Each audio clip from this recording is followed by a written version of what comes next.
Bonjour à tous. Aujourd'hui, nous allons parler plus en détail sur le mystère de l'œil de pigeon. Cependant, le monde colombophile se pose les mêmes questions que et la reste sans réponse. Qu'est-ce qu'on cherche avant tout dans l'œil d'un pigeon? Quelle couleur d'œil plus adaptée pour accoupler nos reproducteurs? Comment sélectionner un pigeon crack? Nous allons essayer de vous décortiquer le sujet. Il n'y a personne qui, avec un pigeon en main, peut nommer toutes les qualités que possède celui-ci en regardant son œil. C'est une utopie, mais il y a des colombophiles qui peuvent lire davantage d'un œil de pigeon. Si vous leur demandez, que voyez-vous? Vous obtenez 1001 réponses différentes et si vous pensez que je vais écrire et éclaircir le mystère de l'œil de pigeon dans ce chapitre, alors vous vous trompez.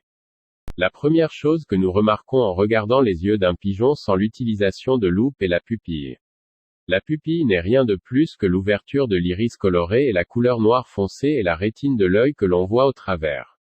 La deuxième chose que nous remarquons sur l'œil du pigeon est l'iris.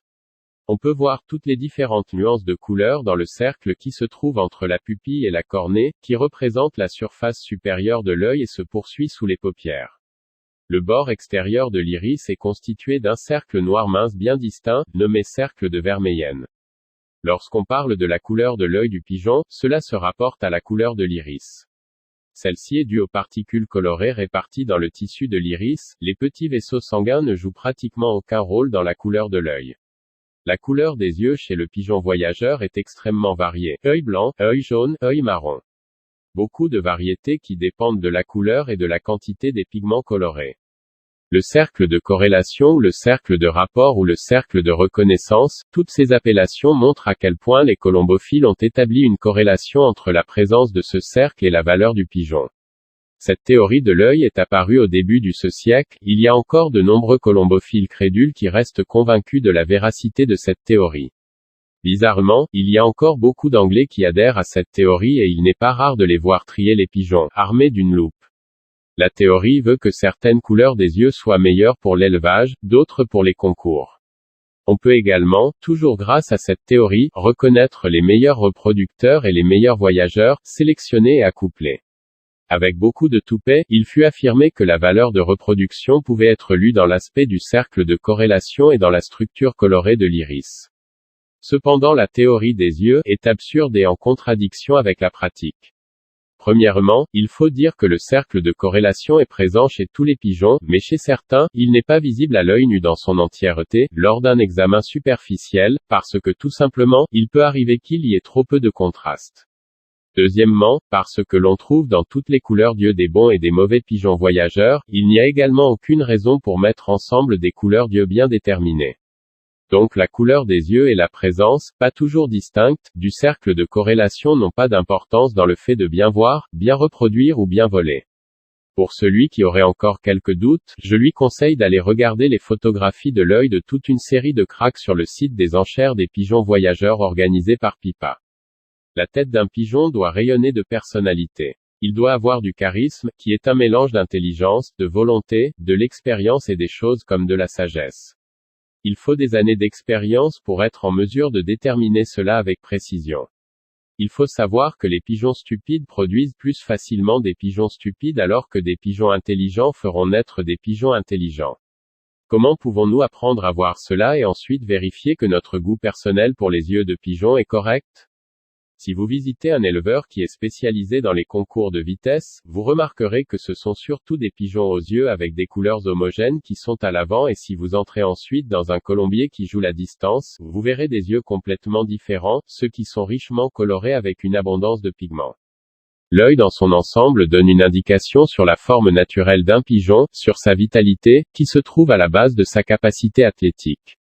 Je favorise très fortement les yeux qui, tous les jours de l'année, sont colorés et pigmentés avec la même intensité. Cette régularité de la couleur et de la pigmentation indique une vitalité naturelle très élevée. Cette vitalité naturelle appartient à un type de pigeon qui comme l'argent peuvent être conservés à la banque car ils sont fiables. Ils sont très faciles à faire entrer et rester en forme. La légende de la colombophilie, pied de verre, avec beaucoup de respect dans le milieu colombophile, une fois a fait la déclaration suivante. Nous ne sommes pas intéressés par de petites pupilles en tant que telles, mais dans les facteurs qui les provoquent à mesure que ces petits sont étroitement liés à la volonté. Lorsque vous demandez quelques-uns des grands noms dans le sport colombophile leur avis, les hommes comme Pied-de-Verre, la réponse est toujours qu'il aime la couleur de l'œil. Une opinion qui est basée sur des années de recherches intensives. Il préférait un œil richement coloré. Il ne disait pas que tout est soumis à la couleur des yeux, mais une bonne couleur est un signe positif. Nous savons tous que les pigeons voyageurs sont des animaux de compétition, pas des animaux de luxe. Leurs prestations dépendent de nombreux facteurs. Pour n'en citer quelques-uns, de bonnes capacités d'orientation, travail parfait des organes des sens, des muscles, de tous les organes internes comme le cœur, les poumons, etc., des qualités morales comme la volonté.